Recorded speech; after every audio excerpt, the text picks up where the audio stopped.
میں صدر مجلس استقبالیہ احمد اشفاق کریم صاحب سے درخواست کروں گا کہ ڈائس پر تشریف لے آئیں اور اختصار کے ساتھ آپ حضرات کا استقبال فرمائیں۔ آپ تو جماعت کے مخلص ہیں، ہر طرح کے استقبال اور ہر طرح کی تعریف سے آپ لوگ بے نیاز ہیں، لیکن جلسے کارروائی کا ایک اہم حصہ یہ ہے، اس رسم کو بھی پورا کرنا چاہیے۔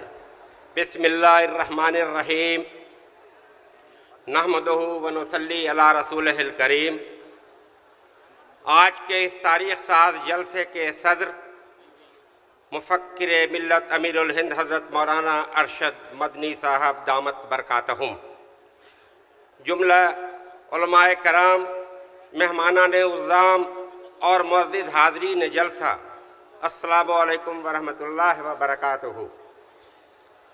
اللہ رب العزت کے بعد میں بے حد شکر گزار ہوں آپ تمام حضرات محترم کا۔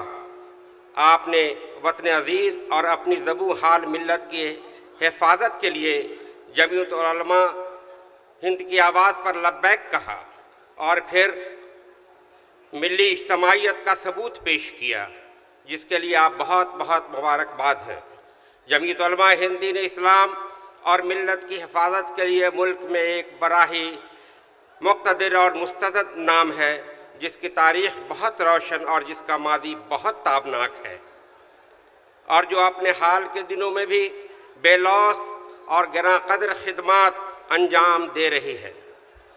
دعا ہے کہ اللہ تبارک و تعالی اس کی نہ صرف یہ کہ عظمت اور خدمات کی رفعت کو بحال رکھے اور اس میں اپنی مزید رحمت و برکت بھی شامل کر دے، اور اسے بدخواہوں کی نگاہوں سے بھی محفوظ رکھے۔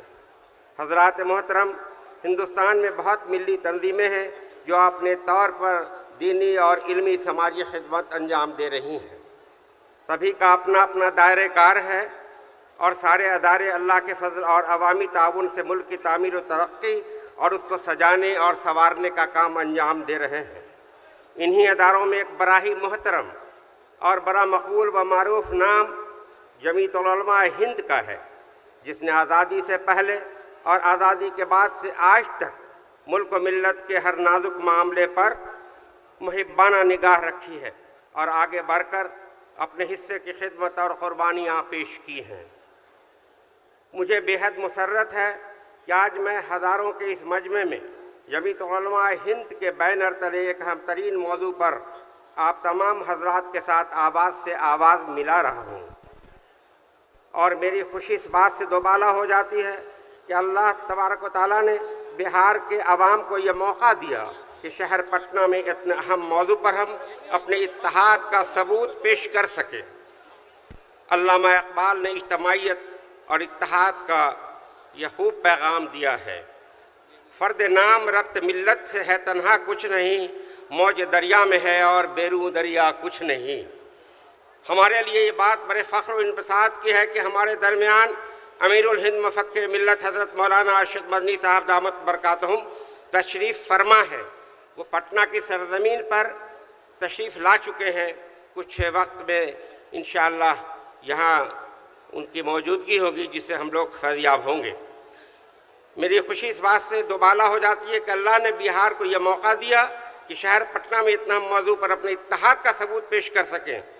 بہرحال ہمارے لیے بات بڑے فخر انبساط کے ہے کہ ہمارے درمیان امیر الہند مفکر ملت حضرت مولانا ارشد مدنی صاحب دامت برکاتہم تشریف فرما ہے، جن کی جرأت، ایمانی بے خوفی و بے باکی اور مومنانہ فراست کا مظاہرہ ہمیشہ ہوتا آ رہا ہے۔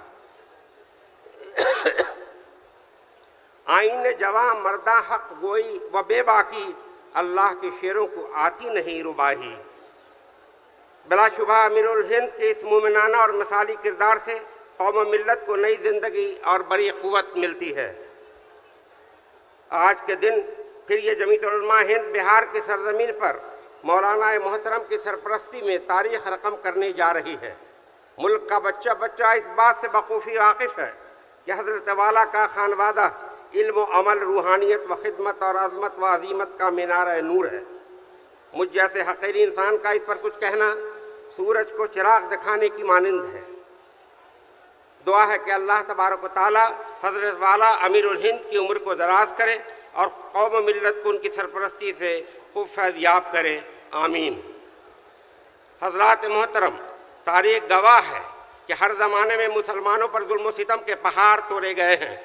آج پھر کچھ بدخواہ اپنی سازشی اور ذہن و فتنہ ساز منصوبے کے تحت مسلمانوں کو ان کے شعار کو مٹانے پر سو جتن کر رہے ہیں، کبھی مذہبی موقعات کو نقصان پہنچا کر، کبھی مذہبی رسومات کو ٹھیس پہنچا کر، کبھی ناموس رسول صلی اللہ علیہ وسلم کے رسول اللہ صلی اللہ علیہ وسلم پر حملہ کر کے، کبھی مسجد و مزارات پر قبضہ کر کے، کبھی داڑھی اور حجاب کے نام پر پریشان کر کے،